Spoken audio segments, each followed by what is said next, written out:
So hello दोस्तों, स्वागत है आपका अपने चैनल स्टडी विद मी में। जैसा कि आपको पता है कि हमारे चैनल का पहले जो नाम था वो था डेली जीके, बट किसी रीज़न की वजह से उसे हम चेंज करना पड़ा। अब हमारे चैनल का नया नाम है स्टडी विद मी। तो चलिए, आज का जो हमारा टॉपिक होगा पहला वो होगा पंचायती राज के बारे में। आज हम पंचायती राज के बारे में डिटेल में चर्चा करेंगे और पता करेंगे कि कैसे ये पंचायती राज कैसे कॉन्स्टिट्यूशन में ऐड हुआ। तो चलिए, जो पहला पॉइंट है दोस्तों वो है कि the constitution of India in article 40 enjoined the state shall take steps to organize village panchayats and endow them with such power and authority as may be necessary to enable them to function as units of self government। मतलब जो article 40 के अंदर constitution of India है वो हर state को कहता है कि उसे अपने विलेज पंचायत में एक विलेजेस में ऑर्गेनाइज करनी है पंचायत को, जो कि जो नेसेसरी स्टेप्स हैं फंक्शंस उसको करने के लिए उनको स्टेप उठा सके, सेल्फ गवर्नमेंट बन सके। फिर आगे आता है कि जब पंचायती राज को इस्टेब्लिश करना था तो इसके लिए क्या था, डिफरेंट नंबर ऑफ कमेटीज आई थी। तो उसमें लिखा है उन्होंने कि there was a number of committees appointed by the government of India to study the implementation of self government at the rural level and also recommend step in achieving this goals. Self government बनाने के लिए rural areas मतलब गांव villages में पंचायती राज को establish करने की बात की गई। साथ में उनके जो इंपॉर्टेंट गोल्स थे उसको अचीव करने के लिए कुछ इंपॉर्टेंट स्टेप्स भी उठाए गए। अब उन स्टेप्स को पूरा करने के लिए, गोल्स को पूरा करने के लिए कुछ कमेटीज बनाएगी। तो हमारी जो पहले ही उसमें कमेटीज के नाम है, इंपॉर्टेंट 4 कमेटीज थी। वो नाम थे, the committees appointed are as follows. पहली जो कमेटी थी वो थी बलवंत राय मेहता कमेटी। फिर सेकंड जो कमेटी बनी दोस्तों वो बनी अशोक मेहता कमेटी। थर्ड जो हमारी कमेटी बनी थी वो थी जीवी के राव कमेटी। और जो हमारी चौथी और लास्ट कमेटी बनी थी वो थी एल एम सिंघवी कमेटी। तो चलिए, अब हम वन बाय वन इनके बारे में चर्चा करेंगे। तो हम जो पहली कमेटी के बारे में चर्चा करेंगे वो है बलवंत राय मेहता कमेटी। तो इस कमेटी में क्या था कि ये जो कमेटी थी ये 1957 में अपॉइंट की गई थी। इसके बाद था committee suggestive establishment of a democratic decentralisation local government which came to be known as Panchayati राज।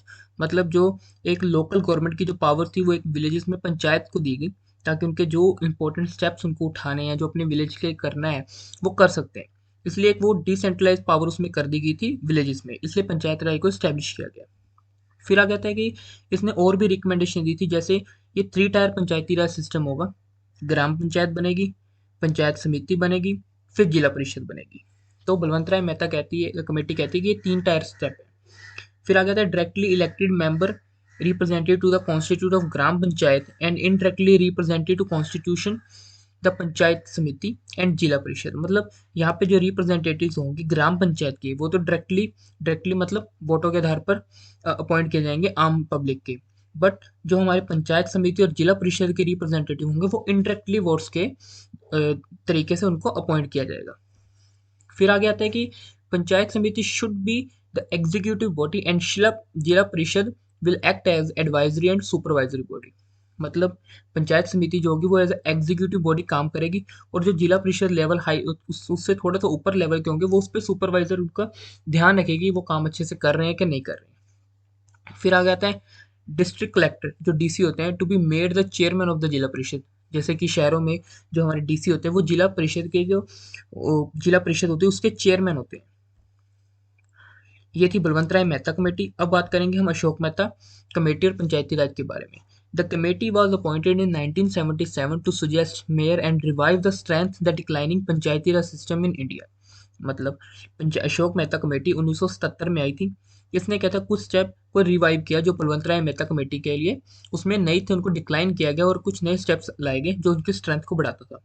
तो पहला जो उन्होंने रिकमेंडेशन दी वो थी the 3 tier system should be replace with a 2 tier system, जिला परिषद district level and Mandal panchayat a group of villages. मतलब जो बलवंत राय मेहता कमेटी में 3 टायर विलेजेस 3 टायर सिस्टम बना था, उन्होंने उसे घटाकर 2 टायर सिस्टम कर दिया। जिला परिषद डिस्ट्रिक्ट लेवल पे बना दी और mandal panchayat group of villages बना दिया उन्होंने। फिर आगे था district level as a first level of supervision after the state level. District में मतलब शहर पहले, स्टेट की सुपरवाइजन उसके बाद शहर का, फिर विलेजेस का, ऐसे होता है। तो जो डिस्ट्रिक्ट लेवल था वो first level of supervision after the state level बन गया। ये थे अशोक मेहता कमेटी के बारे में। जो इंपॉर्टेंट एग्जाम में क्वेश्चन आते हैं वो बलवंत राय मेहता और अशोक मेहता कमेटी की तरफ से ही ज़्यादातर आते हैं। 2 कमेटियाँ और हैं, इनके बारे में चर्चा कर लेते हैं। ये थी जीवी के राव कमेटी एंड पंचायती राज। तो इसमें जो ये स्टैब्लिश हुई थी ये 1985 में हुई थी दोस्तों, appointed by the planning commission के दौरान। ठीक है, It recognized that development was not seen at the grassroots level due to bureaucratization, resulting in Panchayati Raj institution being addressed as grassroots without roots. मतलब इसमें इसमें डेवलपमेंट नहीं देखी गई थी ग्रास रूट लेवल पे। तो इस पंचायत राज को स्टैब्लिश किया गया इसमें आगे, इसलिए इसकी वजह से एक और कमेटी भी बनी थी, एलएम कमेटी, क्योंकि इसमें कुछ उन्होंने कोई भी उनको प्रोग्रेस दिखी नहीं थी। फिर आगे LM Singhvi committee and panchayati raj. The committee was appointed by the government of India in 1986 and the main object to recommend step to revitalize and revitalize the panchayati raj system for democracy and development. ये 1986 में establish की गई और इसका जो main object था वो था पंचायती राज सिस्टम में डेमोक्रेसी को डेवलप करना, और डेवलप ज़्यादा से ज़्यादा हो, डेमोक्रेसी मिले लोगों को, जो पंचायत के सिस्टम है उनको जो स्टेप उठाने वो उठा सके। फिर आगे आता है एग्जाम्पल, जैसे for example 3 tier structure including panchayat at village level, panchayat samiti at block level, zila parishad at district level has been institutionalized. ये 3 लेवल थे, ब्लॉक लेवल बन गया जिला परिषद, डिस्ट्रिक्ट लेवल पे बन गया ब्लॉक लेवल पे पंचायत समिति होगा, विलेज लेवल पे पंचायत आ गई। फिर आता था parliament pass 2 amendment to the constitution, the 73rd amendment, मतलब जो पंचायती राज था इसको और म्यूनसिपैलिटी लेवल को जब कॉन्स्टिट्यूशन के शेड्यूल्स में ऐड डाला गया तो उसके लिए 2 अमेंडमेंट हुई। पहली हुई थी 73rd अमेंडमेंट हुई थी, उसमें रूरल लोकल बॉडीज मतलब पंचायत को कॉन्स्टिट्यूशन में ऐड किया गया था, और जो 74th कॉन्स्टिट्यूशन अमेंडमेंट हुई थी उसमें अपर लोकल बॉडीज मतलब म्यूनसिपालिटीज़ को उसमें कॉन्स्टिट्यूशन में ऐड किया गया और शहरों में इस्टेब्लिश किया गया, making them institution of self government, वो एक सेल्फ गवर्नमेंट के दौरान उन्हें बनाया गया। फिर था 73rd constitution amendment act of 1992। Significance of this act: the act added part 9th of the constitution, the panchayat, and also added the 11th schedule which consists of 29 functional item of the panchayat। मतलब exam में question आएगा कि पंचायती राज किस part में पड़ता है, तो वो 9th पार्ट में पड़ता है। किस अमेंडमेंट के दौरान आया, तो वो 73rd कॉन्स्टिट्यूशन अमेंडमेंट जो 1992 में हुई थी उसके दौरान आया था। The panchayat and also added, ये 11th शेड्यूल के अंदर आती है और इसमें 29 फंक्शनल आइटम्स हैं जो पंचायत के अंदर।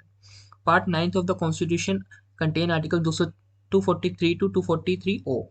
अब आपसे पूछ सकते हैं एग्जाम में कि पंचायती राज से रिलेटेड आर्टिकल कौन से, तो वो ये होंगे 243 से 243 ओ तक। फिर आता है amendment act provide shape to article 40 of the constitution DPSP which direct the state to organize the village panchayat. ये जो अमेंडमेंट थी शेप टू आर्टिकल 40 के दौरान डीपीएसपी के अंदर आती हैं, which direct the state to organise, मतलब इसमें स्टेट को पावर दी थी कि आप विलेज लेवल पे एक पंचायत तैयार करो।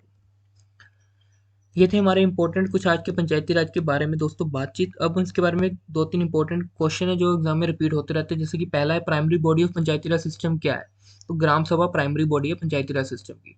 फिर आता है reservation of seat for women कितनी है। अब आपसे ये पूछ सकते हैं कि पंचायती राज में वुमेन्स के लिए कितनी सीट रखी गई है, तो आप कह सकते हैं not less than 1/3 of the total number of seats to be reserve for women, मतलब 1/3 सीट उनके लिए रखी जाती हैं टोटल सीट में से। फिर पंचायत का टाइम कितना, पीरियड कितना होता है, तो वो होता है 5 ईयर्स का।